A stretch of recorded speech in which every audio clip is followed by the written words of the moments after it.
Social Suplex Podcast Network. This is All Things Elite.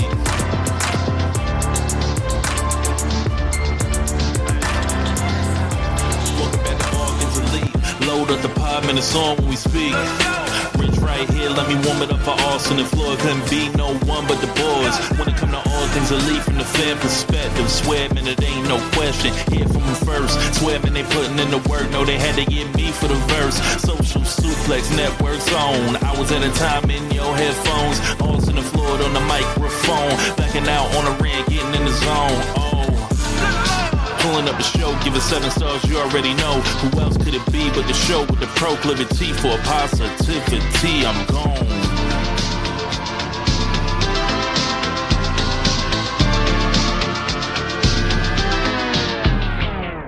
Hello, everybody. Welcome to the 293rd episode of Social Suplex's podcast about AEW with a proclivity for positivity. Welcome to All Things Elite. My name is Austin Sumwitz. I am the host of this lovely show. Joining with me, as always, is my good buddy and friend, Mr. Floyd Johnson Jr. Man, how you doing? Dude, I am... If I was better, I'd probably be floating. I think that's how the statement goes. But no, I'm real good. I leave for the magical city of Canada to knock off yet another thing off of my childhood wrestling bucket list. Just to explain just a little bit as we get up into the show. Dude, you understand, Canada has been something. It's not far, but it's been something that I've dreamed of since I was very little. Yeah. I'm talking Bret Hart, Chris Jericho, who shall not be named, who was my favorite wrestler. Mm-hmm. Owen Hart, just the Hart family in general. I had a Team Canada hockey jersey that I bought from my friend Roger at this store called Number One Fan, and I have no idea where it is. It is gone to the ether, but it was signed by Bobby Roode, Eric Young, like the original Team Canada, all four. And I got it like at a fairgrounds in Nashville. They had went down to eat and they walked up. I always tell people, you want to talk about family atmospheres as far as pro wrestling and their fans, nothing beats early TNA. You literally, people went up there and sat all day, and the fans would be in line, but, the wrestlers would be just coming up, and you didn't have to pay for a meet and greet. It was like they were going to eat. You can just walk up to them, get a picture. They come through the line sometimes. So, yeah, that was good times in my life. But, yeah, this is a bit of a dream. A huge Degrassi, the Next Generation fan.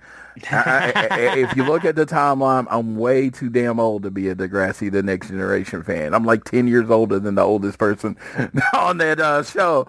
But when I was married, and I was very unhappily married at the time, and me and my wife lived in the same house, but we were like in 2 separate rooms, and I was like not in the greatest mood at that time. I escaped into the world of Degrassi, the Next Generation. It was just fun. It wasn't even a fun, because Degrassi, I don't know how much you've watched it. They handled some real shit on there. They talked about some real adult shit on there. That's why it was different.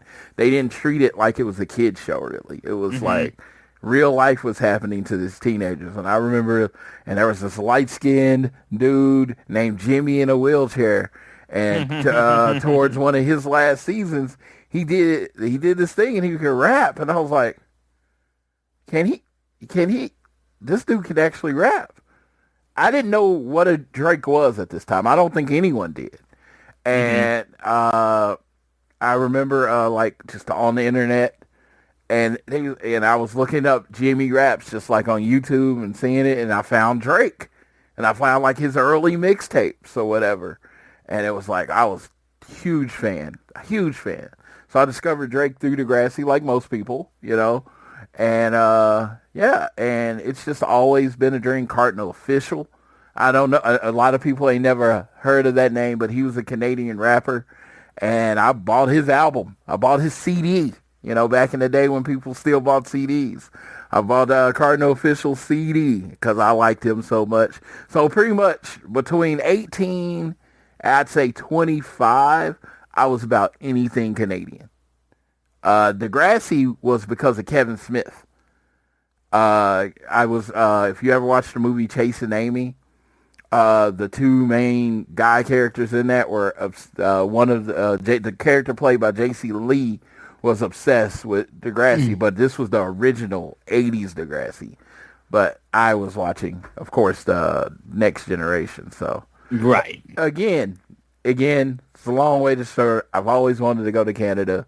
I'm ready to get some maple syrup, some poutine, have a Molson, getting a hockey fight in the middle of the arena. No, not really. I don't fight. I can't fight, I don't think. I don't know. I just, being large keeps you out of a lot of physical altercations. I was talking to Jackie about going down to this, and I was like, yeah, before I get on the plane, I eat a candy. I'll just say it like that, and I kind of zone out while I'm on the plane, so I don't think that I'm on the plane. And she's like, yeah, I'm a girl, and I'm traveling. And yeah, I don't tend to be in an altered state. And I was like, I felt like I forgot about my large black guy privilege. Right. I don't really worry about people robbing me. Yeah. They look at me. You don't got to worry about too much. Yeah. Yeah. They look at me and they're like, I'll just pick someone tinier. So, that being said, it's just, I'm very excited about this weekend. Yeah, and it's so funny too, because like you're going to Canada on Saturday for All Out. I'm going to Canada the day after for a 21 Pilots concert. Which you should be at All Out with me, but you hate me. I am aware, but it's impossible, dude, with all the games that are happening this Saturday. 21 I can only take Sunday off. I can't take Saturday off, and this was the one thing I could do. I know about two things about 21 Pilots. Three things.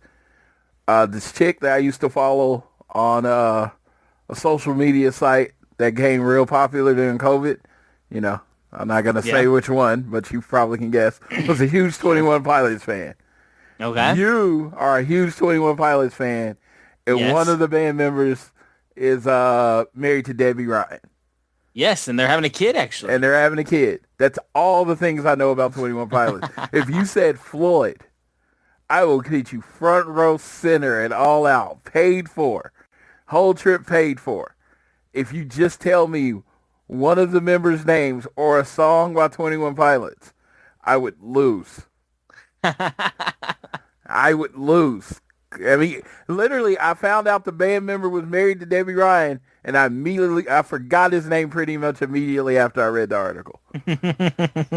But I do love that you love them. I am loved that you get to go. I love that Ed Sheeran announced a tour for you, so you get to go see it in 2026. Yep, and here's the worst part about the whole thing, too. This is the thing that's killing me right now, is the fact that the tour, the date that he has in Detroit is literally the last Saturday of August of next year.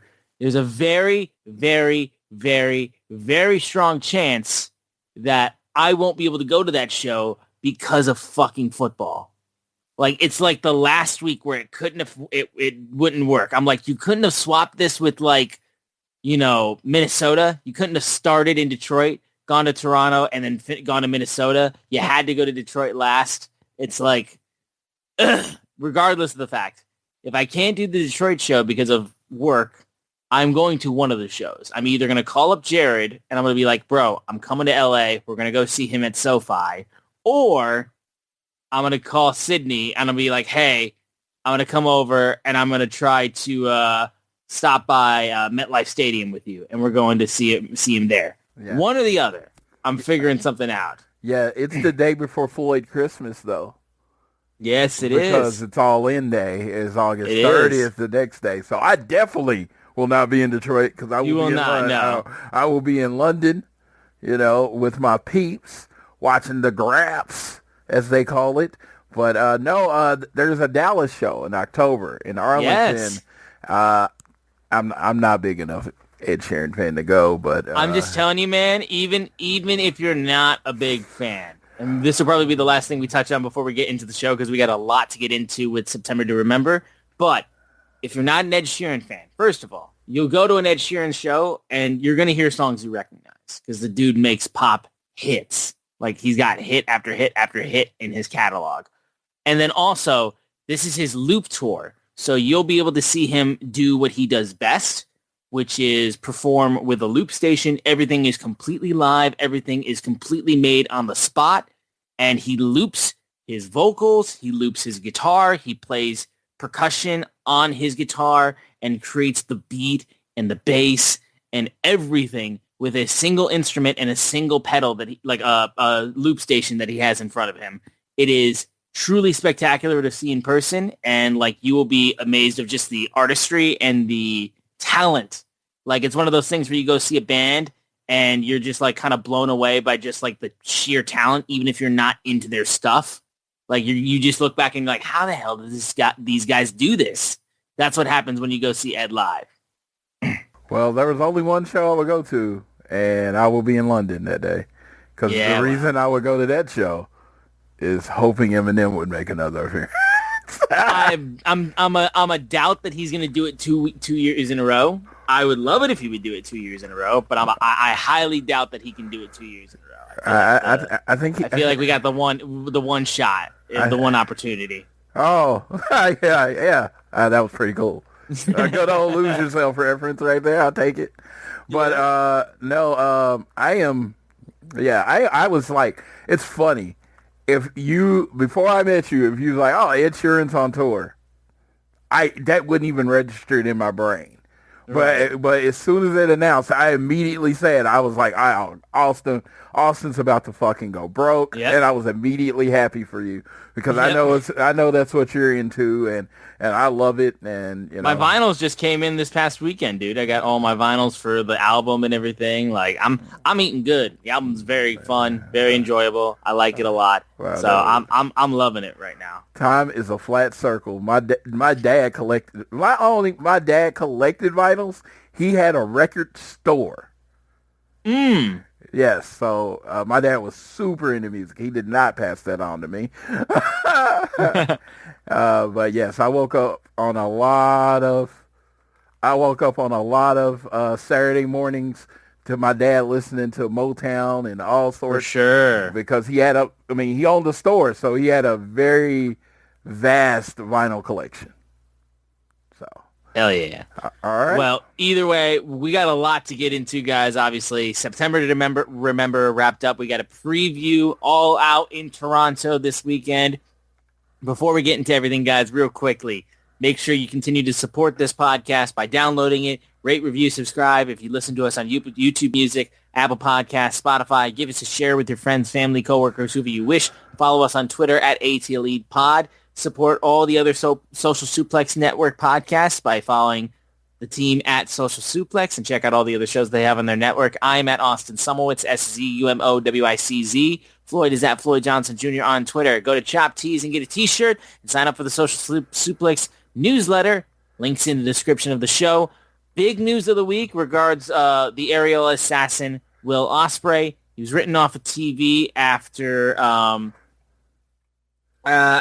the Forbidden Door pay-per-view, and it is confirmed that he had successful surgery, and he's on the road to recovery right now, so he is healing up as we speak. So regarding, because what was the specific injuries, like surgery he was getting again, like specifically? He was getting the neck surgery. That's all I know. It's a neck surgery, but we don't know if it's fusion or if they were just cleaning stuff up. AEW is always very vague on this, there's HIPAA laws and shit like that. So they're, they're very vague on purpose. Will Ospreay does not really hold water. So I imagine we will get, the full brunt of what he's coming back from. And, and it's wrestling. Let's be real. It's wrestling. I know he's having neck surgery, and neck surgery is always serious. But could they be playing it up a little bit to build the comeback for when he comes back? Sure. You know, because it's like, so if his neck was that bad, like this is my thinking. This is wrestlers are always, the wrestling fans, us fans are always theorizing about something. I feel like if his neck was that bad, he doesn't wrestle that last match. Mm-hmm. So maybe his neck wasn't as bad as they let on. Maybe it's just like cleaning up stuff, and they're, pro wrestling his neck injury a little bit. Right. But whatever. I mean, I'm going to play along. This is like the greatest thing ever, because you think about it. Where is All In next year? It's back in London, right? Back in London. Will Ospreay's from London. Everyone has assumed forever that this is going to be where he wins the world title. Wouldn't coming back from like a serious neck injury just make that story so much better? I think so. I'm just saying. That's just me thinking like a wrestling fan. This is, like his neck could be completely fucking jacked, and, and I could be wrong or whatever, but this is me thinking like a wrestling fan. Sure. Yeah. And dude, the pop. The pop is going to be insane. Whew. It's going to be insane because he's Will fucking Ospreay. And like I've always said, I've thought he's the difference. If AEW's ever going to have that truly hot period again, I think it's going to be led by Will Ospreay. Yeah. Yeah.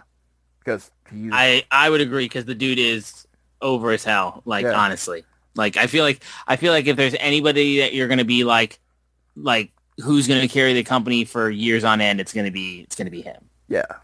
It's like, and I think and just look at the opponents: Takeshita, Okada, Swerve again. I think they might be like 1-1, or he's lost to Hangman. I'm like, that's the whole thing.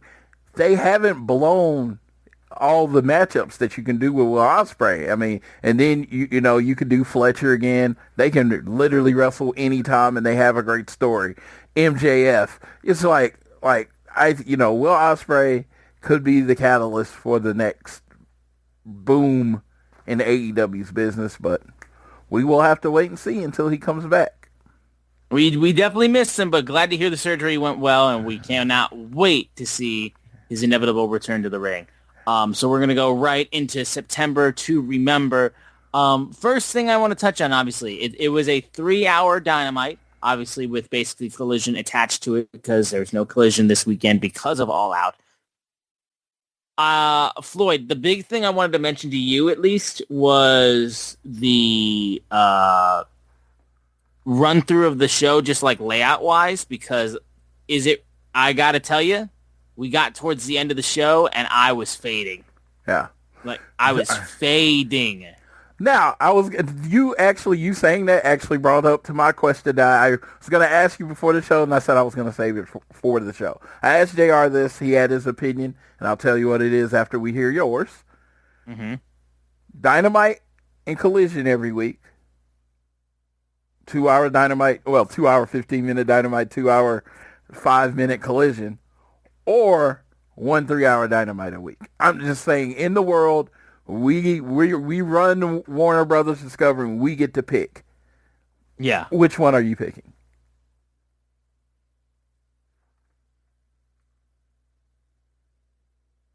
I would feel like it would have to be probably. It's tough, yeah, because where are you leaning with that, honestly? Okay, like, me and JR came to the same conclusion. It was 2 reasons.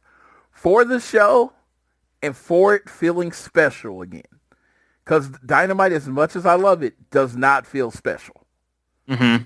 And I said, for Dynamite to feel special, I think for attendance to go back up, 1 3-hour Dynamite a week.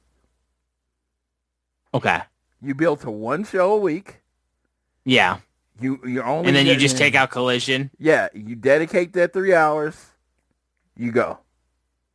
Yeah, and then my problem is doing our show easy too. That I love the 2-hour length though. Is the problem, You know what I mean? Like, I love that. I feel like that length is perfect. It just, to me, the timing is always just like right on, you know? I've gotten so used to having my 2-hour wrestling back, you know, like with AEW, because for the longest time when I was a WWE guy, and that was all that was the option, it was 3 hours for Raw, like every single week. And then you also had SmackDown. Then you also had NXT. It's too much.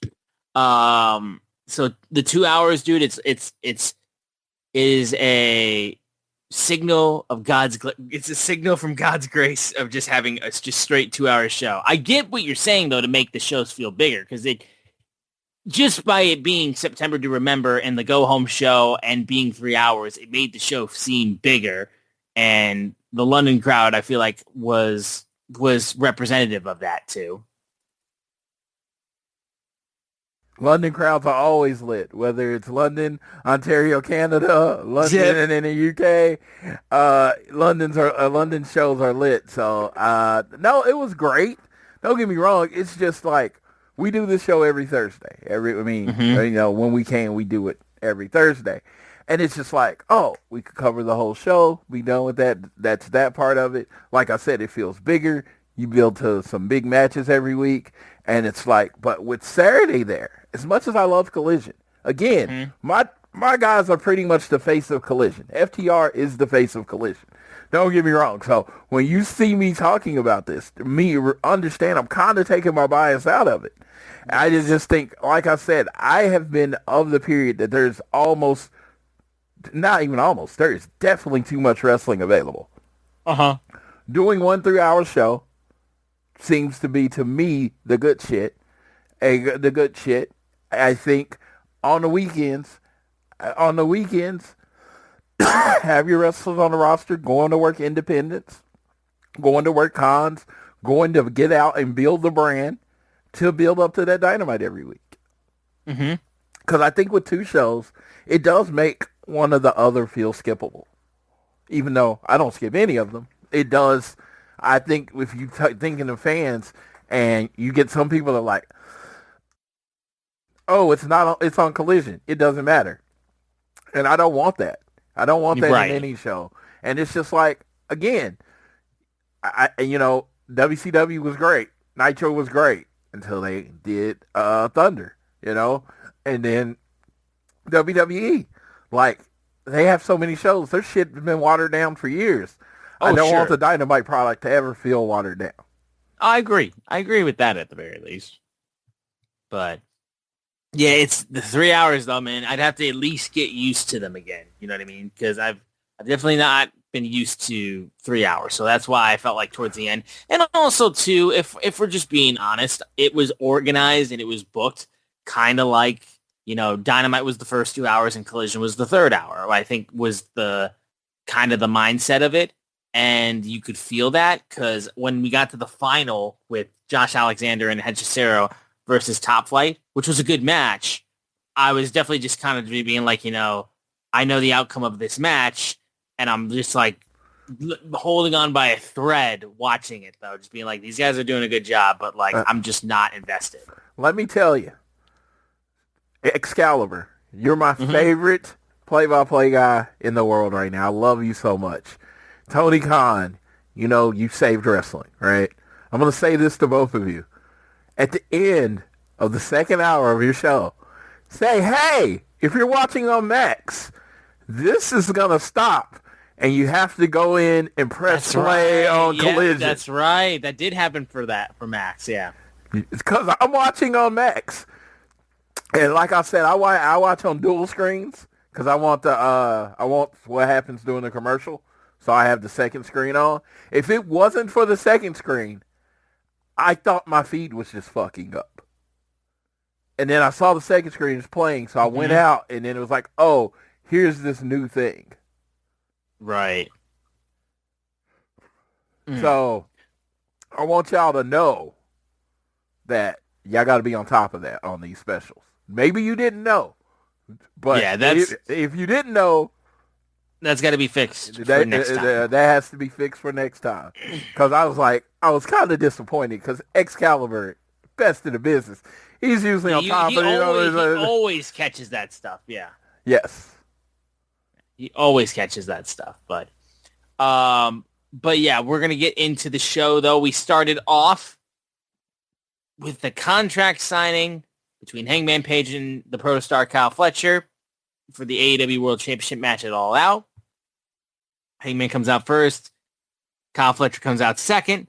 And Hangman basically was like immediately interrupted by Don Callis, who took over and said, I remember when you took that from me, when I was with Kenny Omega and you took that from me, but he was a weakling. Now I've got somebody to get that belt back.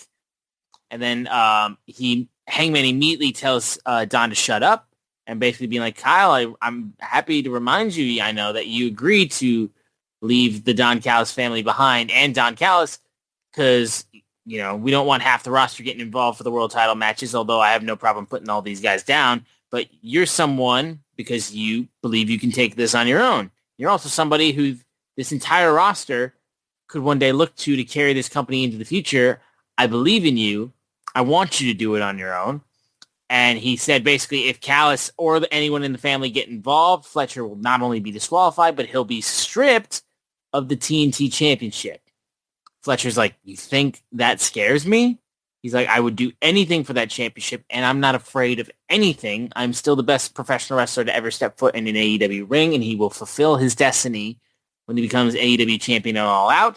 He said, I'm better than you were in 2019 when you first challenged for that championship. I'm better than you in 2021 when you first won that championship, and I damn sure am better than you right now. And he's like, AEW doesn't need Hangman or Kenny Omega anymore. It needs the protostar Kyle Fletcher. He signs the contract, and Hangman goes with the whole kind of wise elder statesman of AEW being like, I know how it feels to be you right now, to be in your shoes. I've been there. But the thing you don't know yet is how it'll feel the morning after All Out. It's going to crush you. It'll ruin you. It'll take all but every shred of confidence that you have away from you. I believe you when you tell me you will give me everything you have, but it will not be enough. I will be sure of it. So he's like, when you get that, what you do with that feeling, that will be what defines you. And he says, Kyle at All Out and in the days and years to follow, do not disappoint me. He signs the contract, and he's like basically being like, I'm a man of my word with no physicality in the contract signing and no interference on Saturday, but I'm leaving with both championships on Saturday. And tonight I'm going to leave you beaten, bloodied, and unable to walk out of here on your own 2 feet. And until that moment comes, say my full name. And he shoves the mic in Hangman's chest and leaves.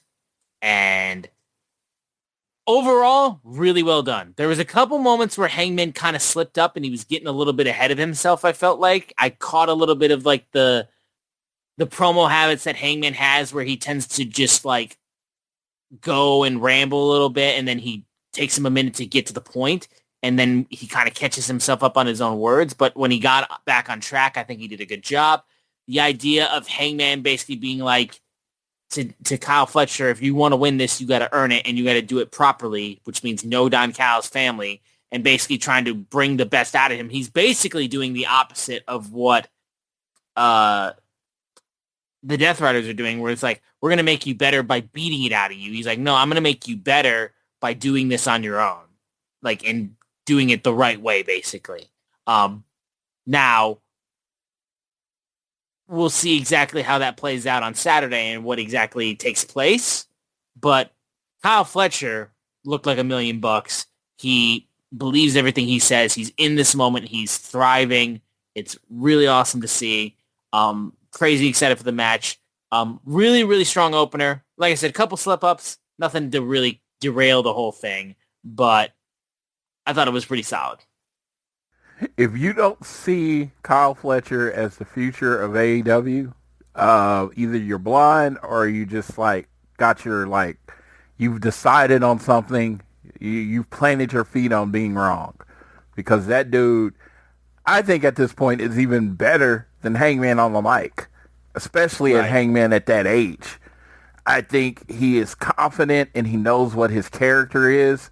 He knows who he is as, like a performer, with working with Don Callis, and it's just, man, it's like there's this tiny stupid part of me that's like, not because, I'm not like one of those impatient fans or anything, but there's that tiny stupid part of me that's like, pull the trigger. Yeah. They're like, do it. But, I'm trying to be like, hey, let's be smart about this. And Kyle Fletcher is somebody that is going to carry the company long past, a lot of us, maybe even a lot of us even watching. So, yeah, you don't want to push them too quick. You don't want to burn them out. You don't want to do this. You save them. So I just thought this was just an excellent showing. But I think Hangman did his job perfectly. I think Fletcher did his job perfectly. And they did everything to put that little doubt in your head as to what the result of this match could be. And I do think sometimes when you have like these first and second defenses, building that seed of doubt is super important. I agree. And he's so strong and so well done, like in everything he's done recently, that I do think that Fletcher does bring that sense of reasonable doubt of him, taking the title away from Hangman. I think there is a level of these guys feeling like on a level playing field. It's a real challenge for Hangman, I think, which makes me very, very excited to see how the match shapes out. Yeah, if he was to win, it wouldn't be like a miscarriage of justice. It would be like, no. You would assume Hangman's hurt or something. Be like, or you would assume that Hangman's eventually going to win it back. Yes. That it would be like Kyle holds it for a moment, only a moment, and then Hangman takes it back, basically. Absolutely. So yeah, that would be the only reason. No. Darby had a quick little message for John Moxley. They did a little video package for that, and then they were going to announce we were going to have a sit down with Darby and Danielson later on in the night. We move into John Moxley versus Roderick Strong of Paragon. And first off, the face-off between Roderick Strong and Marina Shafir. In that moment, I've never really said anything. I know Floyd's been the one that's been like, Marina Shafir, yes, 1,000 times yes. I never really was like over the moon like with that stuff. In that moment where he was looking at Roderick, I was like, man, I wouldn't kill to have somebody look at me like that. Let me tell you. I mean, I don't know like what people are looking for in their relationships. Everybody has their own things. But the ideal is a woman looking at you like that.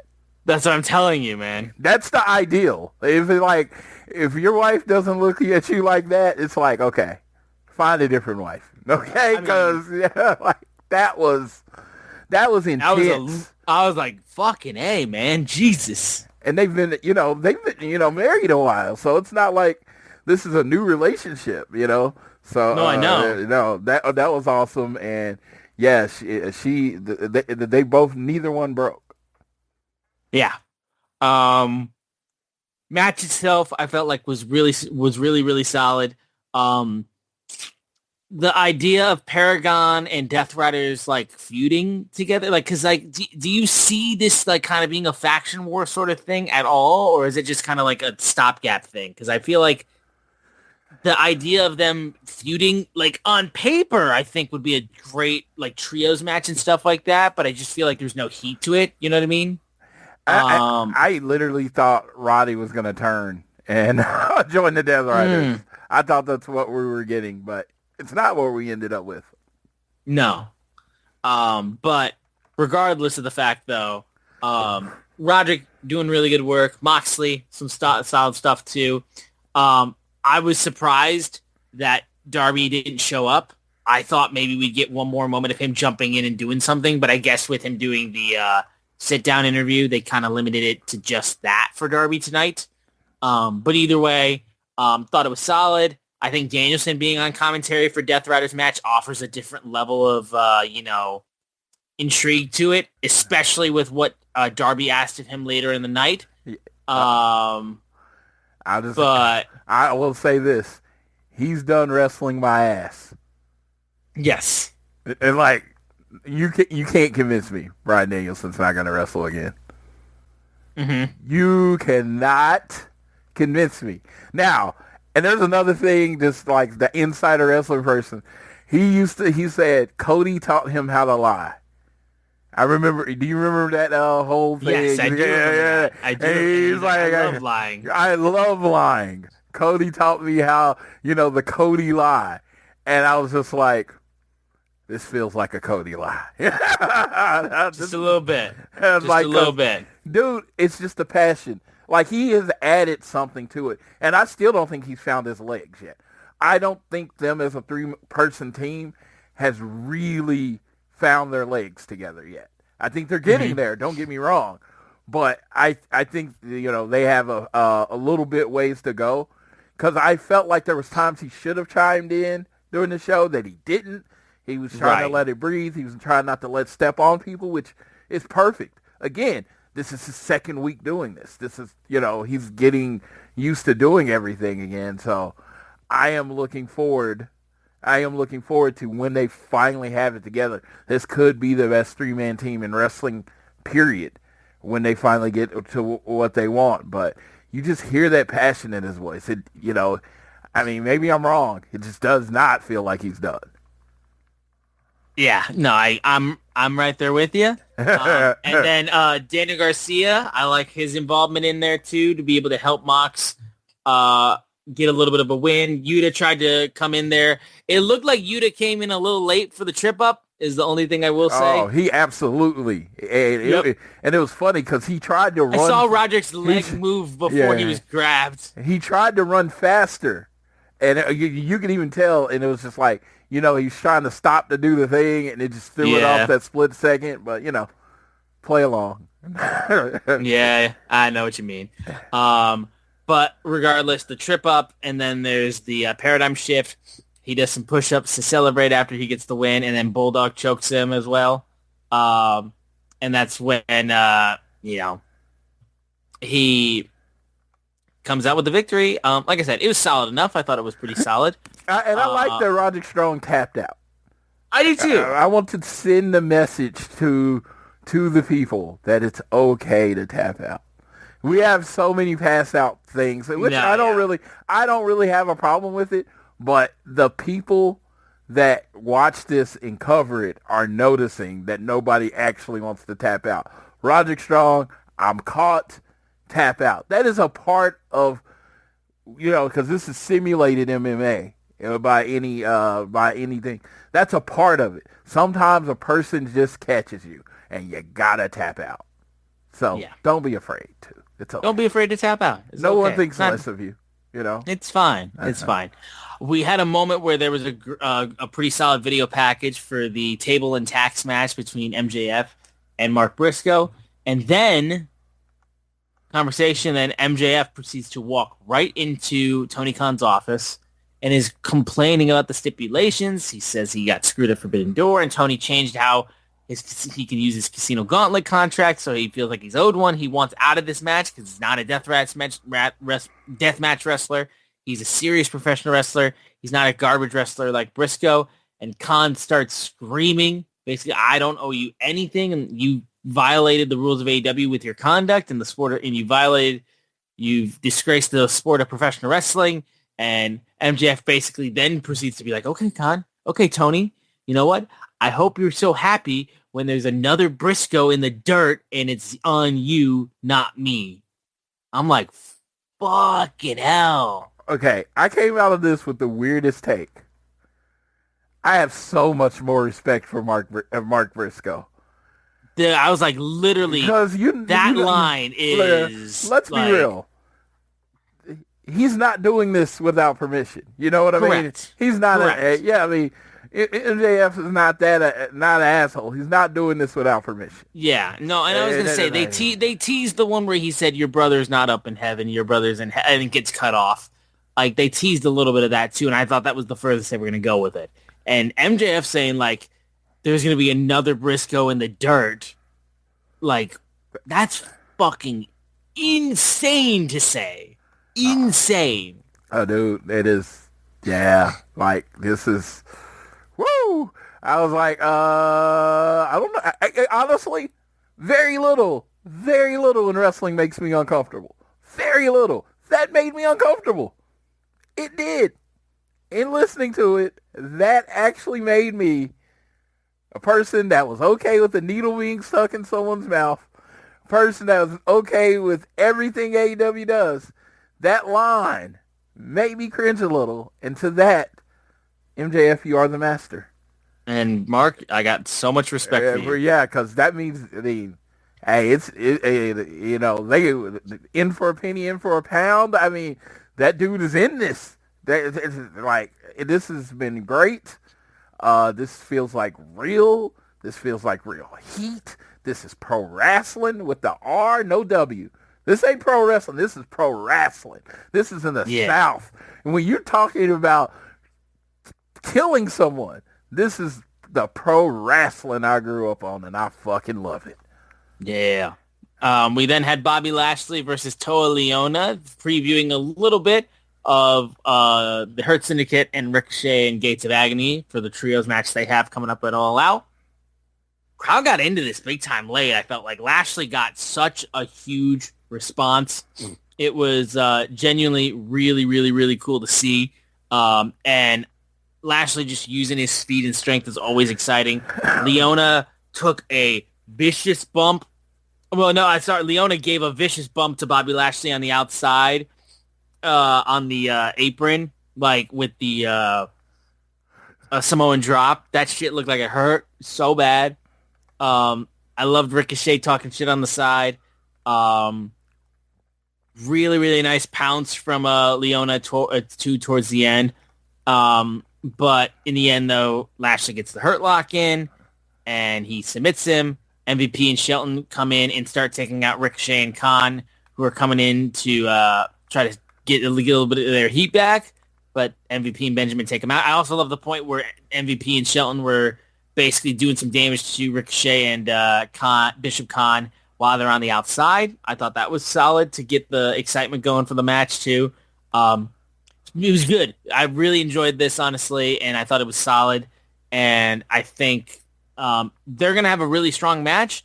I'm more so interested with how Ricochet bounces off of these guys, and I feel like Shelton and Ricochet, just give them more time to work off each other, will be very entertaining. And then also Ricochet and MVP, just the energy of those two guys and their aura, like, I feel like will bring a very cool moment too, I think. And then Gates of Agony have also just been damn solid so far as Ricochet's muscle. And I truly think Bobby gave Tail a lot in this match and made him look impressive and large.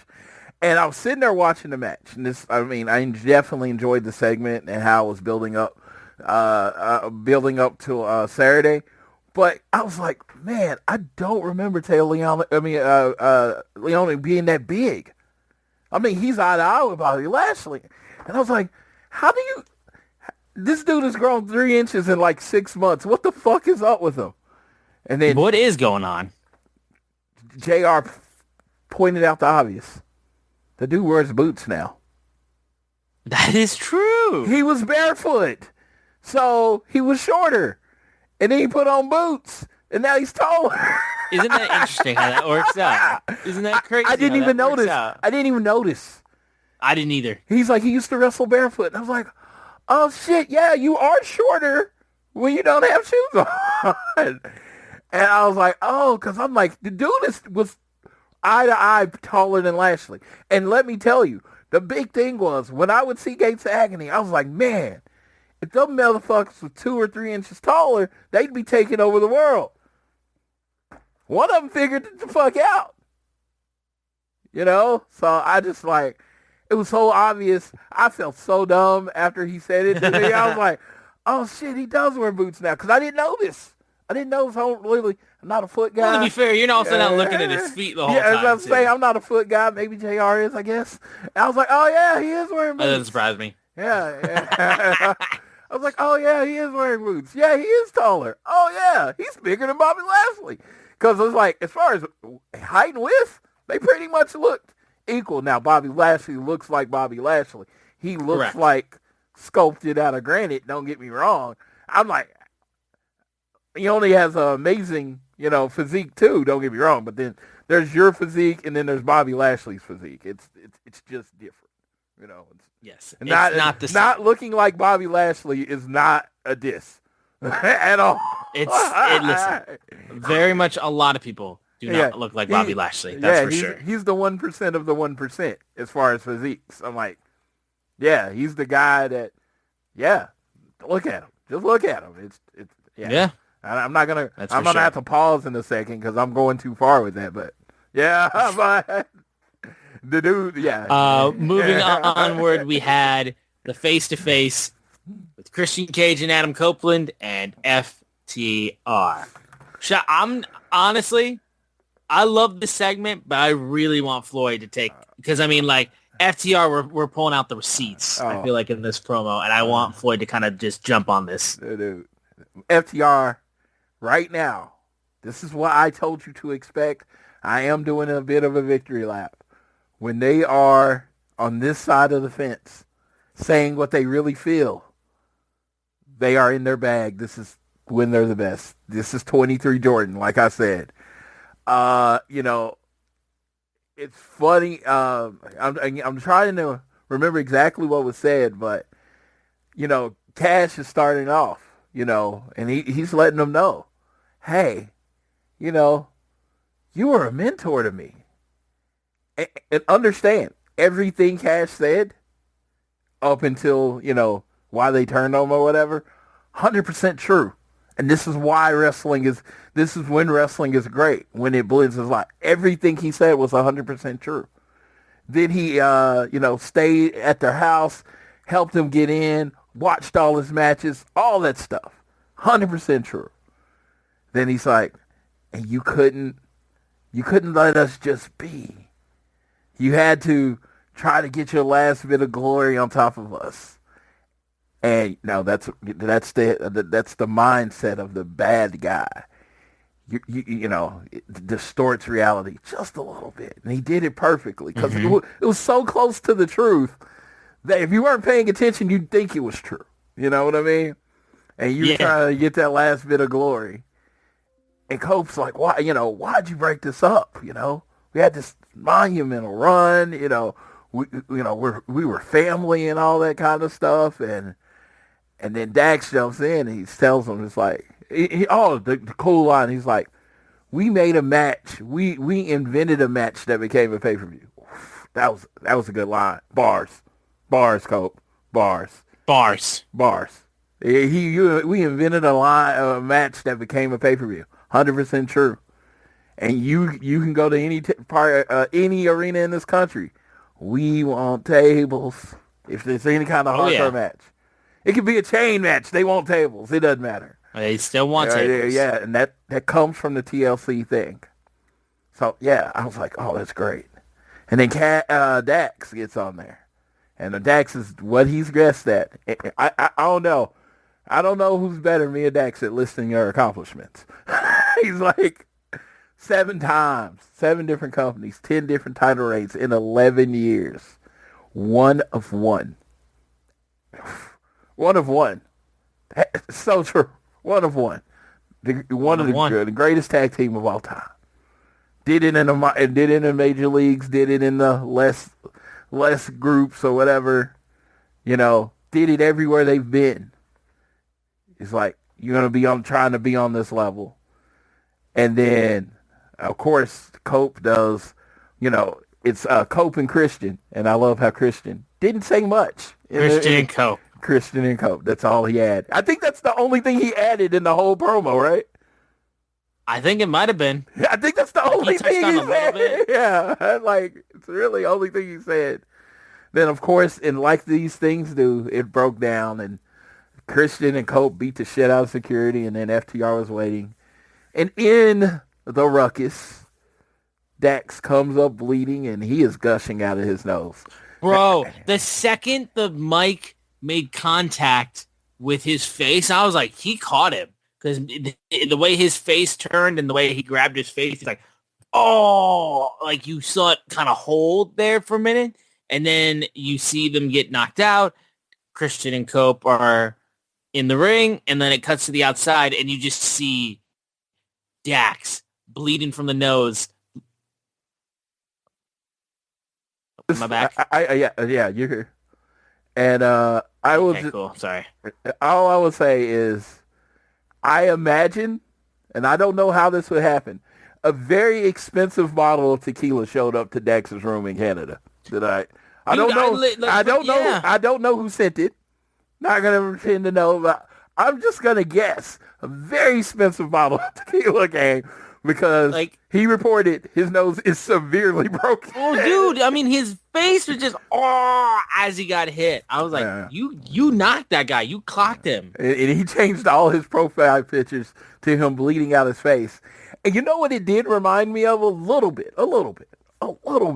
Becky getting her face busted by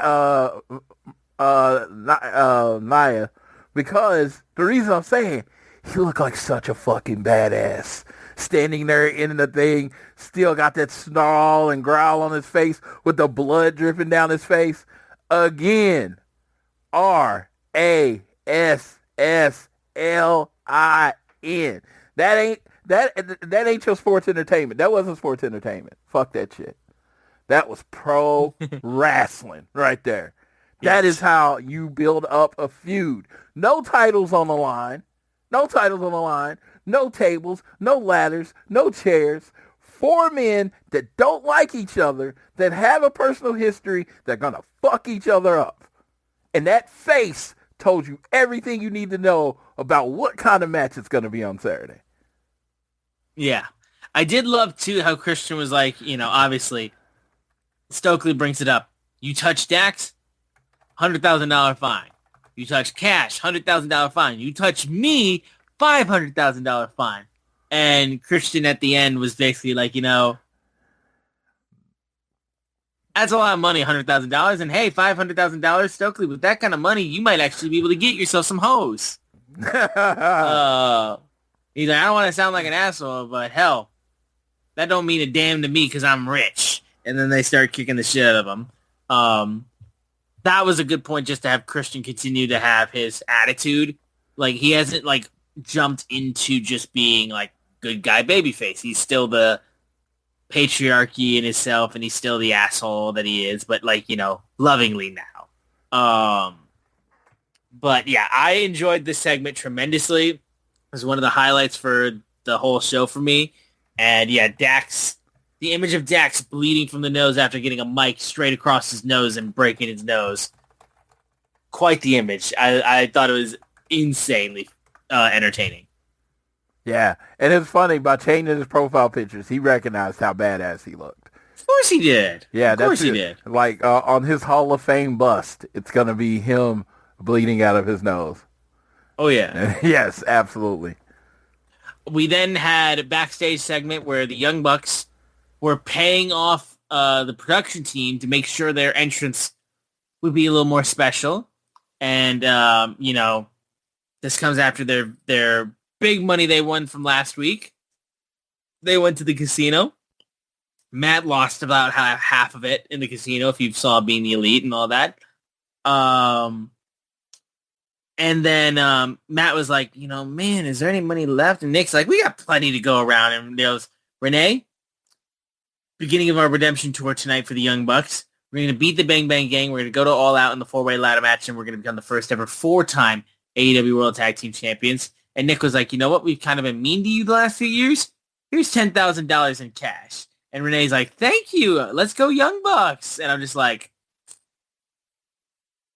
okay. Renee can't be bought, but she can be rented. A little bit. Hey, anybody gives me $10,000, I'm loving them. So the joke is they won the money and now they're just gonna blow it all in 2 weeks. That's the joke. Yeah, someone pointed this out. This is not an original Floyd thought. That they're if you've ever seen Trading Places, they're like the two old guys in trading places, like the Mortimer and whatever. And it's like they got rich, they got poor again, then they got rich again. So it's like, I get it. It's a very old joke, and I find it funny, but I can see how other people might not. Yeah. Yeah. It's more so just like, the Young Bucks having this money and being nice about it to me to me seemed odd. Like paying off production to have a cool intro, that I get. Just randomly giving Renee $10,000 to me struck me as just a very weird moment. I just feel like with the Young Bucks. And I get that they're like, we've been mean to you a little bit, but like, they're not baby faces. You know what I mean? They're not. Like, I just don't understand why they would feel the need to do that other than to show the fact that they have it. I would have thought they would have been like, here's $10,000, man. Renee, I'm sorry we've been mean to you. Psych! I thought was fully what they were going to do. But it wasn't the case. That being said, though, at least I didn't have to see, them get mailed a knife on like they were on Being the Elite with the note written from Mr. Jack Perry. And for the next time you want to stab me in the back, get your Spencer ass, Hot Topic ass, emo ass out of my face. This melodramatic horseshit. Shut the fuck up. I'm gonna say, I mean, you're gonna hate me. Try. Don't hate me. I think it's pretty fucking cool. The fact that he makes his own knives, that's such a white thing. It's just so white. It is so white. Like, you make your own knives. You're sitting there like I watched this process a few times and I was just like, dude, I'm just going to buy a knife, dude. No, you make your own knives. I think it's fucking cool. I don't know why. I think it's pretty cool. And again, I thought him making his own TNT championship was cool, and then he didn't do anything cool with it. So. Yeah, and like I said, again, it's very, very white though, very white. Oh God, yeah. And like I don't see any black guy. Like, oh, I'm gonna go ahead and make my own knives. No, we're just gonna go buy a knife. I mean, unless you have to, because you're you're building one for. I was gonna say it's called a shiv when we make. That's a shiv. That's not a knife. Yeah, when we make a knife, it's a shiv. We're not doing crocodile Dundee. That's not a knife. No, this is a knife. That's not the case. No, that's not the case. Yeah. Moving into the 4-way qualifier match, this was Young Bucks versus the Bang Bang Gang, obviously, Juice Robinson and Austin Gunn. They got their pyro. They got their great entrance. They gave some fan who had a good Young Bucks signed money and just, showcasing all their money and everything like that and being like, yeah, they've got their duffel bag full of money as I thought was going to be used significantly more. Like it was obviously with them throwing the money and everything like that. And I did enjoy after the match them running to pick it all up too. But overall, I thought just, Bucks in the match always is entertaining. Juice I thought was also really strong. They were able to keep the energy up as well. It would have been nice to see a little bit more of like false finishes for the like Bang Bang Gang that was significant. I felt like there was a couple really good moments overall, but I specifically did love the fact when Juice was able to get caught into a double team, but then Austin Gunn came in and had a leaping flatliner to break it all up, and then the Blade Runner is hit. That was a really good false finish, I felt like. But in the end, the Bucks were able to get the victory, and they picked up all their money, and they're the first team moving on to challenge for the 4-way ladder match at All Out. It was one that I was just very much like, of course, you knew they were going to be in this. So, like, again, the result was never in doubt. But the match itself was really solid. I thought it was really, really strong. And obviously they were going to be in a ladder match for the tag team titles. God knows the insanity that's going to take place on Saturday. I don't have a lot to say. I don't have anything to say about the match. I feel like you said everything about this match. But this message is for Mr. Juice Robinson. You work for a major league wrestling company. I imagine that contract is pretty fucking good. Gear up, man. Get some real gear. Don't ever come out of here with this. I'm just glad he's not babyface. I'm glad he's not like literally babyface, and he's got his beard back. No. Thank God he's got his beard back. He has this. I left my gear at home gear. Like I just grabbed stuff and then no, do better, sir. I was just like, I was watching that, and my wife walked in, and she looked at him, and she was just watching the show. And, you know, she's only watching it because I'm watching it. She's like, is that how he dresses? I didn't even pay attention to it until she said it. And I was like, come on, man. Yeah. You Juice Robinson. Come on. Yeah, he can get some cool gear. You get some cool gear, man. Come on. Look, just look like you work for a Major League Wrestling company. That's, right. I mean, this is as a fan. This is not somebody like, oh, yeah, he's doing... No, it just looked like trash, and it needs to look better, because this is a cosmetic sport. All right. We move into the AEW Unified Championship Eliminator Tournament. Mascara Dorada versus the Beast Mortos. Who would ever win to face off against Kazuchika Okada and Konosuke Takeshita in the three-way for the Unified Championship? Honestly, like there was a couple moments that were a bit like in this match. It wasn't fully clean, but this was really, really fun. They really let these guys just go out and just try to show up, show out and everything. And it was just pure unadulterated lucha libre for like 10 plus minutes. Yes. And I want to let everybody know, for me, most of the time, I'm not saying all the time, it can get really ugly and take you out to a suspension of belief. But most of the time, I like my wrestling just a little bit ugly. I like some fuck-ups. I hate it when it looks too pretty. You know what I mean? And that was too choreographed. Yeah, too choreographed. This match is like, there was some stuff in there, and it's like, yeah, the other guy's trying to stop you from doing it. That's why it didn't work. You know, that's how, that's my head canon. That's how my head fixes it. The other guy's trying to stop you from doing it. So, of course, it didn't look clean and beautiful and all that kind of stuff. And I'm just like, there's nothing wrong with that. But this match was great. Like, if we were doing, like, a strictly, like, Dynamite match of the year, I'd say it'd be in the top 5 because they went out there and fucking killed it. Beast Mortos is like, dude, he ain't going to win. But he's going to put on a banger every time. Every time. Mm-hmm. Like, dude, like, he's like the MVJ of AEW, the most valuable jobber. Because I don't know the last time Beast Mortos didn't have a banger. But I also don't know the last time Beast Mortos actually won a match. Yeah, that's the thing that kills me, is that I feel like Beast Mortos is, like, so fucking amazing and all that kind of stuff, that I just want him to win matches. I want him to win matches, man. Dude, like, if he would have just like won a couple matches on Collision before this. Like even this match would have been big for him. When they announced this match was happening, I was like, oh, he's going to lose. There was never a doubt in my mind. He's going to lose. Yeah. It just sucks because I can't consistently go into a Beast Mortos match being like, he's going to look insanely good, but I know he's not going to win. Right? Oh, dude.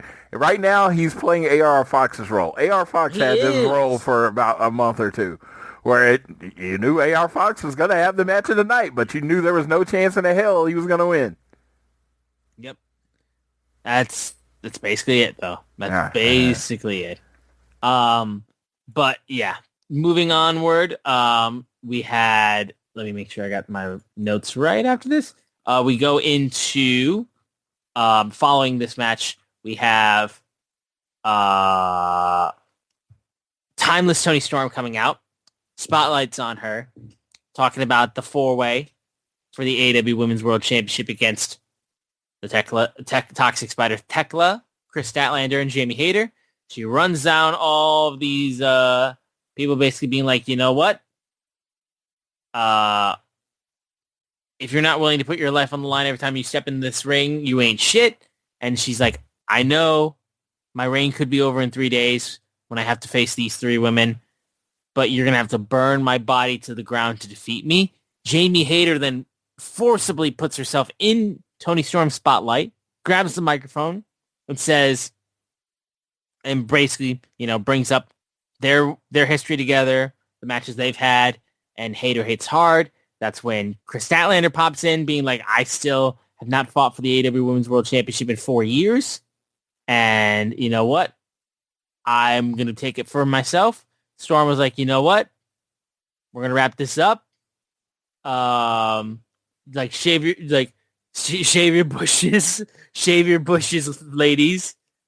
And that's when Tekla's music hits and they're being held apart and making sure they don't get involved with go after her. And that led into the no holds barred match between Tekla and Queen Aminata. Promo was all right. I thought the promo was all right. A little awkward, but you know what? I'm okay with a little awkward with Toni. Getting everybody a little bit of spotlight in there, I feel like, was a good idea. And yeah, Toni makes me laugh. Toni's just entertaining. I got no real other things to add to that. I think in this, the 4 people in the match, they did a good job of making them all seem like a credible threat to win. And that's what you want. And the thing is, Toni's been on an impressive run. And if you want her to not be the champion without her losing, this is the way to do it. I don't know if you do that right now. I don't think that's the way I want Toni to lose. But, TK has a plan. So yeah, we will see what it is. But I am looking forward to this match because I think they're going to go crazy. Yeah, I think they're going to have a lot of fun for sure. So we have Tekla and Queen Aminata in the no holds barred match, and this fucking banged. This was match of the night. This was match of the fucking night. Dude, this is one that I very much like. When I was watching it, I ended up getting like work stuff, and it got in my way, and JR was doing his thing, and they were getting on my nerves. I need to go back and watch it in full. But what I saw of it, like I saw it in like 60% view, I was like, I just want to pay attention to this. This is all I want to do. This is all I want. I want this match every week. I want a best of 7 series because they went all out, no pun intended, and felt like they were trying to kill each other. And I've always just kind of felt with Queen Aminata. I think she's a really good wrestler. I've never really been mega for her character. I think she has a solid look. But I was never like kind of like sort of thing. Like, yeah, Queen Aminata is good at what she does. And this was kind of like the reminder for me to be like, hey, Aminata's been working hard and she killed it tonight. And then Tekla is just badass. Badass. That hanging from the Tree of Woe spots that she had in the corner were so good. And then leading that into her doing the spider crawl was really, really, really great. I loved how the trash can was being used throughout the ring into the crowd. Tekla hitting herself in the head with it to get herself hyped up, though, I thought was funny as shit. But I loved her like rolling herself back out of the Tree of Woe to hit Aminata with the trash can lid was awesome. And yeah, honestly, just back and forth. I like the fact of having the chair involved, and that had her stomping Aminata, getting the win. She screams for Toni Storm to come out. She comes out and then proceeds to take on Tekla. Jamie Hayter shows up. Statlander shows up. They're going back and forth. Marina Shafir and Wheeler Yuta are there. They're trying to talk into Statlander, and then they leave through the crowd together. And then Sky Blue and Julia Hart come out to helping out their Triangle of Madness partner. But then Toni chases them off. And Jamie Hayter comes up behind. Looks like she's going to hit her. Doesn't do it. Referees are separating everybody. Triangle of Madness is like, everyone's not on the same page. We're going to jump on y'all. We're going to catch you off guard and everything like that. And yeah, like highlight of the show. If there's one thing you watched from this show, it's this. And the opening video, opening promo between Fletcher and Hangman. But if there was one match you were going to watch, it was this. Absolute banger. Congratulations, ladies. I hope to see this match over and over and over in the future. Absolutely. Top Flight got some advice afterwards from Hangman about how to deal with the Don Callis family. We then go into the another four-way ladder match qualifier, the second one of the night, Jet Speed versus Killswitch and Kip Sabian. Hello, Kip Sabian. Long time no see in the ring. And Sabian was already annoyed with Killswitch, and the whole storyline of this match is basically Sabian and Killswitch trying to take care of Jet Speed, but Killswitch was not enjoying being pushed around by Sabian, and he kind of leaves him high and dry. That allows for Jet Speed to come out and get the victory. And yeah, this was a match. I just felt like this was a match. Decent enough story in the match with Killswitch's involvement. I'm interested where Nick Wayne's going to get involved with this and just, respond to how Killswitch acted and cost them a chance to get the Patriarchy Championship gold with the tag titles. So I'm not sure exactly how he's going to respond to that. But yeah, this is a match. This was absolutely just a match. Yeah. Yeah. I can move on. Yeah, Big Bill looking like $1 million, just ripped out of his mind.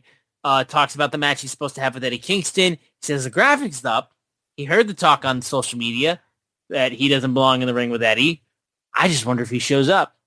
And if he does, I'm going to expose him as a fraud. He goes, see you Saturday, Eddie. Or will I? Because the teasing of Eddie, if he's actually going to show up. But that's the pop I can't wait for, especially. Like, Eddie's pop will be fucking huge this weekend. You got to come back. You come back to either a Canadian crowd or a UK crowd. And the world is cold. Just some sort of international crowd. The world is cold. You better knuckle up. I'm ready. Yep.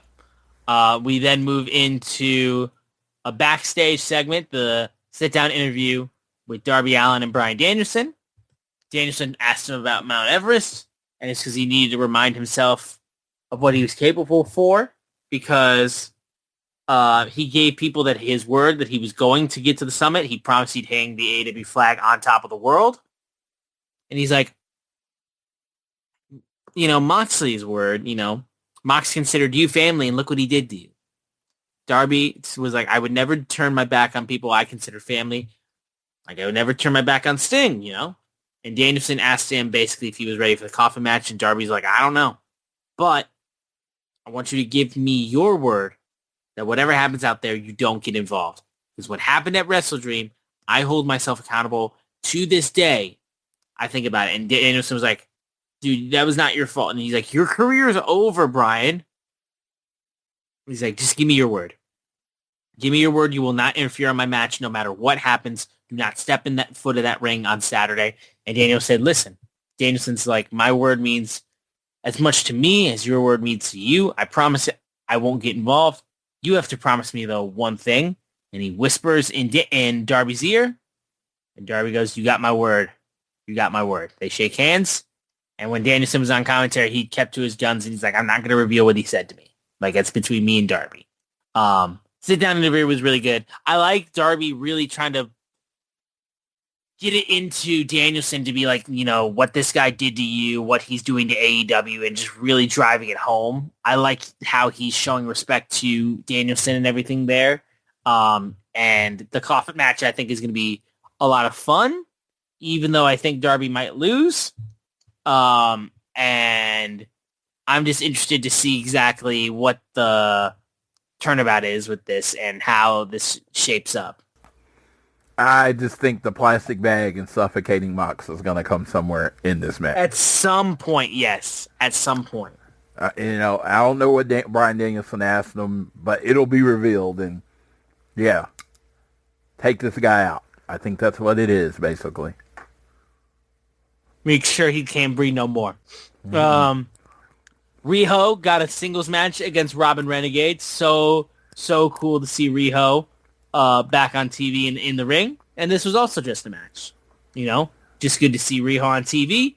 That was the basic focus of that. I thought Riho looked like she got a rhythm back for this match. I really did. I thought she looked at least 40 to 50% better. In a singles match, I think it worked a lot better for her. Yeah, it looked like 40, 50% better than it did last week. So shout out to her. Yeah, I'm just glad that she looks a little bit more like herself in this one. So Daniel Garcia then proceeded to have the Death Riders by his side backstage, and he called out Katsuyori Shibata.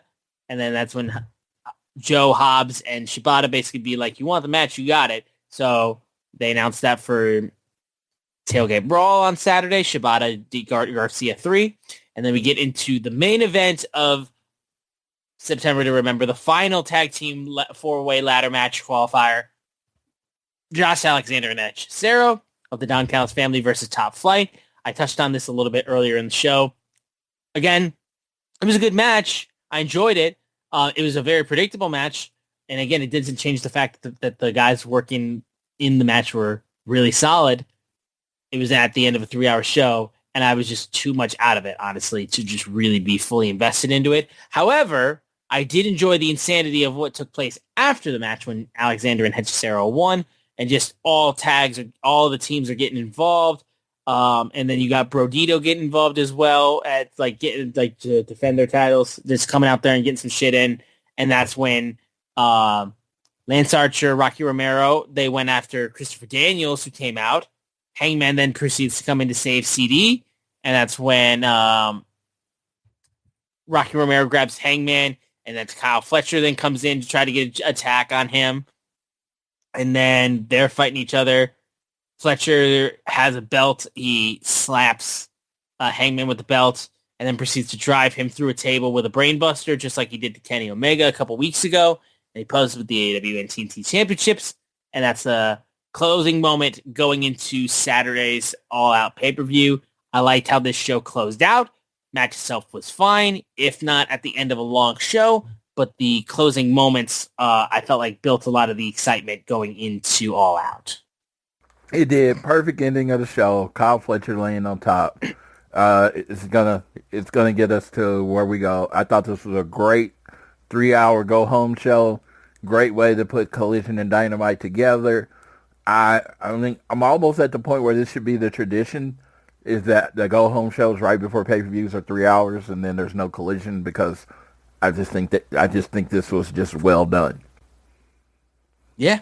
Nothing felt wasted on the show. It felt like a lot of stuff happened. A lot of stuff in here, building up to pretty much every match on the show for All Out. Absolutely.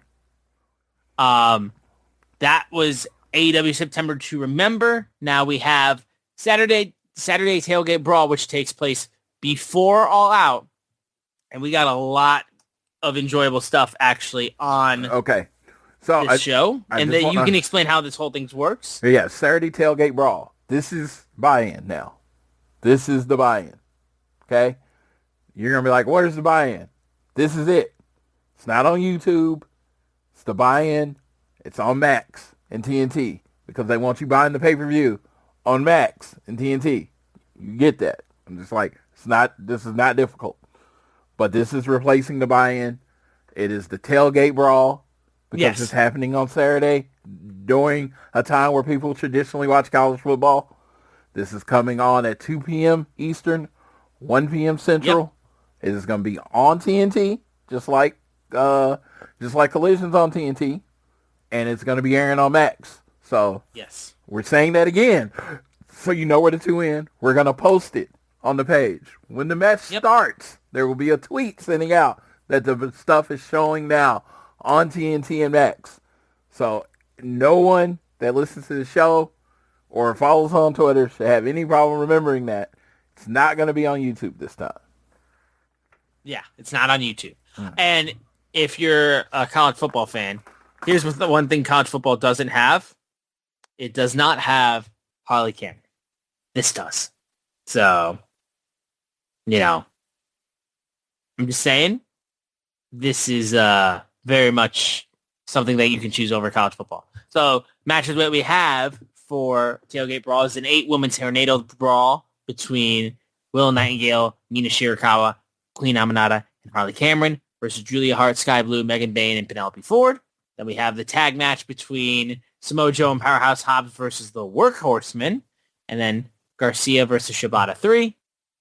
Those are the 3 matches that we have for Tailgate Brawl. And then, of course, that leads into All Out on HBO Max, on Prime, on YouTube, wherever you get your pay-per-view, wherever you're choosing. Yeah, that's a solid first hour Collision right there. That is very much what that is. Yeah. That is very much what that is. But with that, I think we can give our predictions and previews for All Out this Saturday.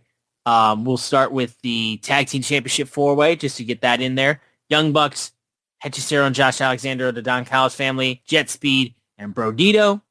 To me, this is just Brodito retaining. I just feel like Brodito's doing some great work right now. I'd prefer them to keep the belts at the moment right now. So I'm just going to go with the safe bet and go with Brodito, though I could very well see them deciding to switch the titles right here. If they give them to the Young Bucks, I turn off the TV. Brodito, to me, I almost guarantee it. I'm like, I'd make this like whatever the odds are, like a dramatic Brodito win. Like minus 400. Yeah.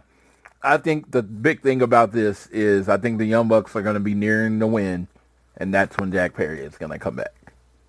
Nope, don't need to hear that. Don't need to hear that. I don't know why you keep pushing for this. There's no reason for this. I mean, who wants to see it? They've been literally building it up for weeks. I'm aware that they're teasing it. Who wants to see it? Nobody. Me. You're a heretic. That's all I got to say. The 3-way for the Unified Championship, Konosuke Takeshita, Kazuchika Okada, Mascara Dorada. Give this thing to Takeshita. I don't think they're going to do it, but I'm putting my chips into the basket of Konosuke Takeshita. Fucking do it. I don't care. I want to see Takeshita win this belt. Just do it. You can have him pin Dorada. I don't even care. And that could set up another match between him and Okada for the belt. Let it be Takeshita. Please. Please. That's my pick. I think this is going to be classic. Takeshita hits his finisher. Okada throws him out the ring and pins Dorada. So I think Okada's going to keep the title. I know. I just really wanted to be Takeshita because the moment of that, and then I feel like you set up a program with Okada and Takeshita for months down the line. I just feel like it would be so good. Especially at this point, if Young Bucks actually do bring back Jack Perry, it gives Okada a way to distance himself from the Elite and just do his own thing. So I don't have to worry about that shit. So I'm telling you everyone where I stole this from. And I'm not saying go listen to them. Always listen to me first. But I stole this from this thought process from Joe Lanza. And it made so much sense that was just so brilliant. That Okada wins this match. Takeshita wins the New Japan title on October 13th against Zack Sabre Jr. World's End. Takeshita gets to the end of the Continental Classic. World's End, Okada versus Takeshita for the Continental title. Then 7 days or whatever days later, Okada versus Takeshita in the Tokyo Dome. And I was just like, for the New Japan title.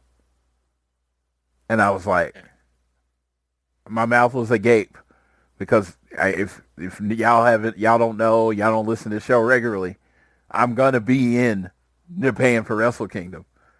And I had no intention of going to World's End. If they announce these two matches for World's End, I will be going to Chicago literally 4 days before I go to Japan. That will be happening. I wish I could move the way you do. I wish I could move the way you do. Dude, hey, you know what? 44. I put in the time. You did. When you're this age, you'll be able to move whatever way you want to. That's for sure. That's for sure. Mark Briscoe versus MJF, tables and thumbtacks for this match. And this is where Mark Briscoe gets his get back. MJF obviously won with the foot on the ropes before. Now, no rules. This is Mark Briscoe's domain. I'm going to go with Mark Briscoe getting the win in the tables and tax match.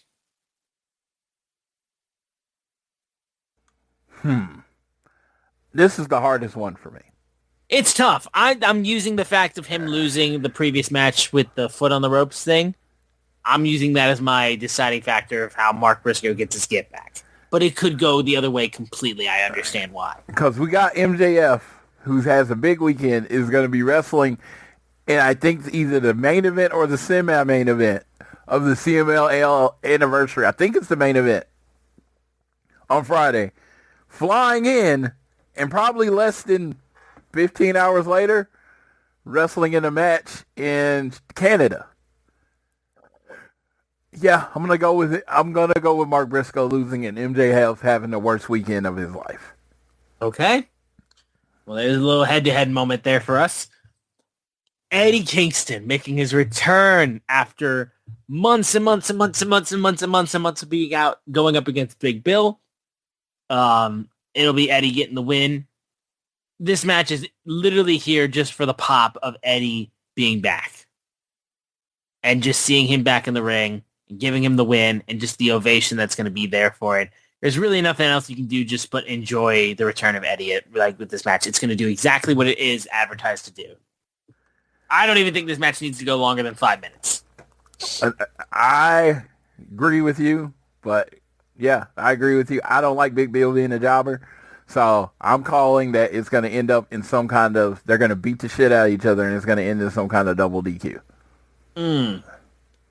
Not like that's what I would do. But either way, I don't think it lasts too long. I don't think it lasts too long. I think it just turns into a really personal fight. Yes. Hurt Syndicate versus Ricochet and Gates of Agony. I feel like if we want to just get this group over, they need to beat the Hurt Syndicate. You know what I mean?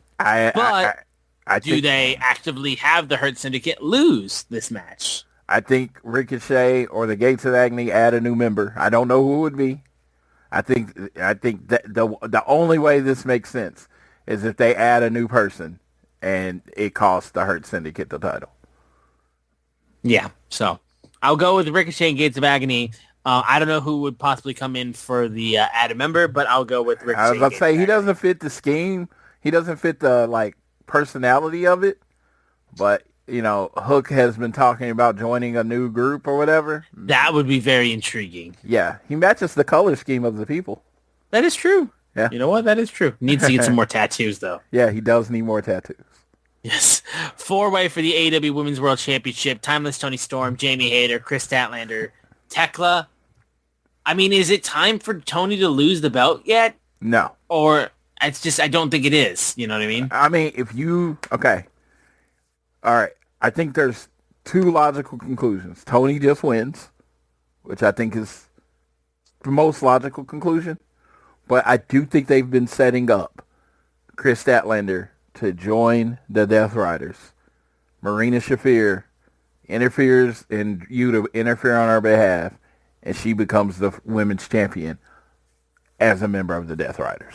I think that's what's being set up too, yeah. I think those are the only two logical conclusions to me. Yeah. Now, I'm going with Anu. So we'll let her win the match, but I can agree with you there. I'm going with Anu, Chris Statlander. Okay. I'll stick with Toni Storm. I was about to say Toni Storm can win it back tomorrow. I mean, of course. She can be 19-time AEW Women's Champion. She got to beat genuinely though. She's got to beat Charlotte. So, you know. Yeah. There you go. Coffin match, Jon Moxley versus Darby Allin. God knows that we're not going to let this man win his own match type after he won it the first time because he lost the last coffin match he was in. I think it's going to be Moxley. I just think it's going to be Moxley. I think Darby needs to suffer a little bit before he can actively get over this. And I know he's probably going to try to go with the paper bag thing, but I feel like Mox is going to be ready for it. And I think Danielson will maybe be like, I might want to get involved, and Darby be like, no, don't do that. And then he's going to get caught, and that's when Moxley's going to be able to get the victory by shoving him in the coffin. Yeah, I feel like this is Darby's storyline for the rest of the year. And I think if he just beats Moxley, it's the storyline's over. Where do we go? Yeah. So he has to lose. So I agree with you. TBS Championship, Mercedes Moné versus Riho. It's Mercedes Moné. Happy to see Riho get a title shot. This is a very much going up against the first ever AEW Women's World Champion. Be a nice little scalp for Mercedes to add to the collection, but it's Mercedes Moné. I think it's about as simple as it gets. I think this would be the one with the lowest odds, I feel like. There's no value in betting this match. Yeah. Unless you want to just shove money into Riho winning and lose money. Mercedes wins. See you next year, Rio. Yes. Adam Copeland and Christian Cage versus FTR. Hometown boys got to get it done. I feel like, unfortunately, it's going to be Adam Copeland and Christian Cage. So I'm just going to go with them. Oh, we got the announcement. I was gonna say this after the show, but might as well add it in that this is gonna be the first match on the show. They did announce that it was first match. Okay. I we make these things, and I know like 12 people listen to the show, and I love all of you. Somebody from AEW is still in our ideas, sir. I'm telling you, man. Because last week we said it makes more sense for them to go on first than it goes on last. The next week they announced that they're going on first. Had you heard anybody say they were going on first other than us? Not from anyone other than us. No one else. I listen to Voices of Wrestling. I don't listen to a lot of podcasts, but I hadn't seen this anywhere online. And we're like, it makes more sense they go on first than last. And then they're going on first. And I love this because I'll be in attendance and I'll be at my optimum energy level. I don't have to sit through a 3.5 hour show before getting to this match. Yeah. I get my optimum energy level. And second of all, I think it's going to go 30 to 45 minutes. I agree. And you want to let them tell this story in its full form. And I think it's going to kill. I think it's going to be AEW Match of the Year, period. I think I'm calling my shot like Babe Ruth pointing. AEW Match of the Year is happening. This tag team match this weekend. Boom. And, let me be real. I don't give a fuck. I won. You don't give a fuck, but still. Yeah, I'm gonna put a prediction, of course. I'm just letting y'all know I win. I will be third row at All Out in Toronto, watching my favorite tag team wrestle Edge, who I am a huge fan of, and Christian, I'm less of a fan of, but I do like Christian, don't get me wrong. So I've won. But in the end, I think if you want the feud to continue, actually either way winning, the feud can continue. Yeah, I think Cope and Christian, you're doing it in Toronto. It's a home game. I do think this is going to end up being a 3-match series. Cope and Christian take the first of the 3. All right. And then finally, AEW World Championship. The TNT champion, Kyle Fletcher, taking on the AEW World Champion, Hangman Adam Page, for the AEW World Championship. I was going to say, it's not. I don't think there's any doubt that Hangman's winning. Yeah, it's just I feel like they've done as much as they possibly can to put in reasonable doubt. And it's just not going to happen right now. Kyle's got to do, it gives a big match for Kyle as the TNT champion. Kyle's still got to do stuff with his belt, and they're not going to have Kyle hold both belts. So it's Hangman. I'm going to tell you right now, I think in my opinion, there were going to be 2 Match of the Year candidates on this show. One was the tag. This is the other one. Kyle Fletcher is incapable of having a bad match. Hangman Adam Page is incapable of having a bad match. Hangman has a mission to make Kyle Fletcher look as good as possible. Kyle Fletcher has a mission to show you what the future is going to be in this company, who the future of this company is. I think they very much clearly understand the mission. I think they very much clearly understand the goal.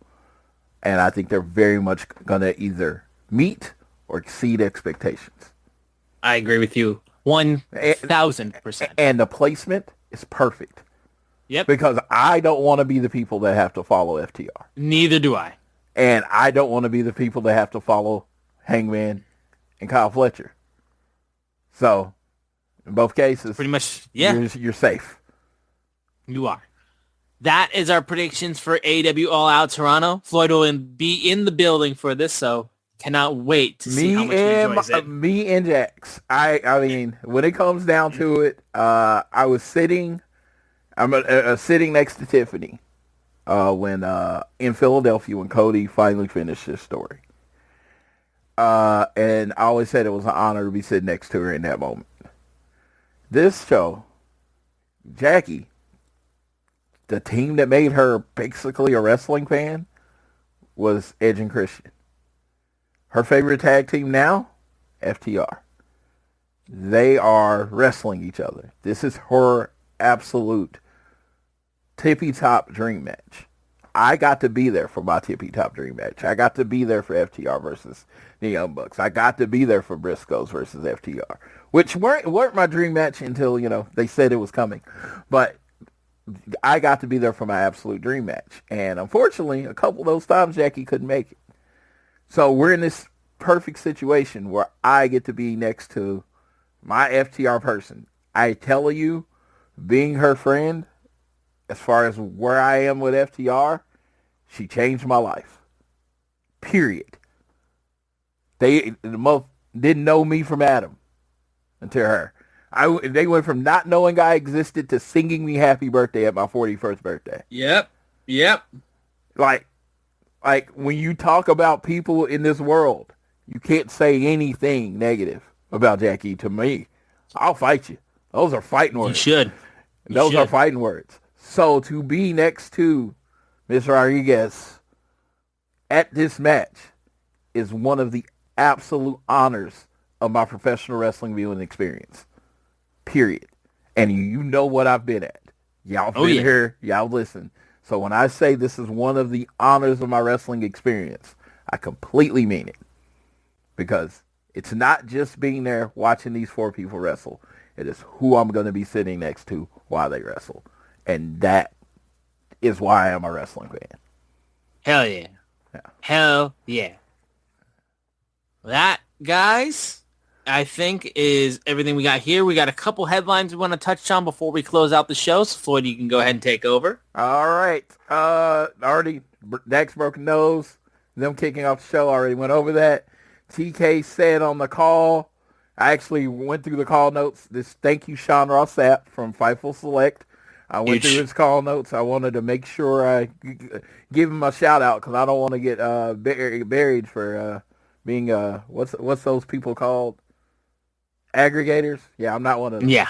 I'm not one of those. So TK said on the call they're looking to do a huge revolution in spring for 2027 because WrestleMania will be in Saudi.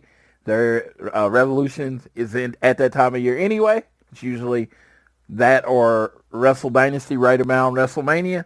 They're looking to do a huge show. I'm looking for details on where it's going to be, what it's going to be, everything like that. So keep your eye out for that. And then what was the last piece? Kiera Hogan's no longer with AEW. She's been removed from the roster page. I always liked Kiera Hogan. I liked her from her time in TNA as the world champion. Other than with that time with Jade, it disappoints me that they never found a way to use her or a footing in AEW. I'm not saying she should have been world champ or she should have been on every show, anything stupid like that, but it just seems like somebody with her talent, you would have found a way to use her. And I felt like they should have used her more. But, again, you look at the company, it's one of the deepest rosters ever. There's only a certain amount of TV time. Unfortunately, she did not get in there. So, as much as I can from the outside say, you should have used her more. Ask me where. Mm-hmm. I don't know if I can answer that, So it's not an easy thing to do. It's not an easy thing to do. Their job is very difficult, but good luck to Kiera. Hopefully she finds somewhere to land and she gets used because I enjoyed seeing her on my TV. Absolutely. That is going to do it, guys, for this episode of All Things Elite. We hope you enjoy All Out this weekend in Toronto. I hope Floyd enjoys himself in Toronto. So, guys, we'll be back to do a review show of All Out next week. So be sure to stick around for that. We appreciate the support. Continue to support this show. Rate, review, subscribe. Download this show on YouTube Music, Apple Podcasts, Spotify. Leave us a rating and a review. Share us around with your friends, family, coworkers, who you wish. Follow us on Twitter at ATElitePod. You can follow at Social Suplex, who make this show possible. Check out all the other shows they have on their network. I am at Austin Sumowitz, SZUMOWICZ. Floyd is at Floyd Johnson Jr. on Twitter. Go to Chop Tees and get a t-shirt. Sign up for the Social Suplex newsletter. Links in the description. Floyd, you enjoy yourself in the Great North. I will be there on Sunday for a concert, and I will pass it off to you as you head off to see Adam Copeland and Christian Cage versus FTR. One of your dream matches. I will send it off to you so you can take us home with this episode of All Things Elite.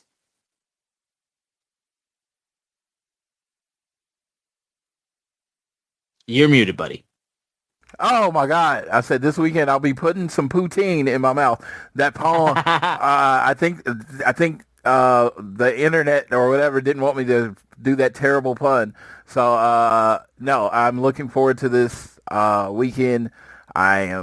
Feel very fortunate that I am able to do this, and yeah, I wouldn't be able to do this without wouldn't be able to do this just without life. I always shout out to my wife. I always shout out my friend Jackie. Shout out Austin.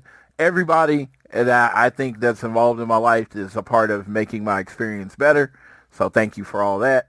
But to that, I will say, man, yeah, this weekend, the world is trying to make me political. I am not. And I'm not going to make this statement about politics. I just feel like I am a person that ignores what's going on in the world most of the time. But I do think we're getting dangerously close to a time where some of you just can't ignore it anymore. So I want to say that. And so watch out for your people. Have everyone's back. Peacefully disagree. And look out for each other. Love each other. Because it shouldn't take something like 9/11 to keep us together as a country or something like that. Because I remember how much we were about America and we were all about being together back then. And it's just like, I don't feel like it should take something like that to happen. But, yeah. So just watch out for your fellow man. Understand, we're all going through this. We're all going through this. We're all trying to lift this away. And I'll leave you how I always leave you. Whether it is home, work, or school, always do your best to be elite.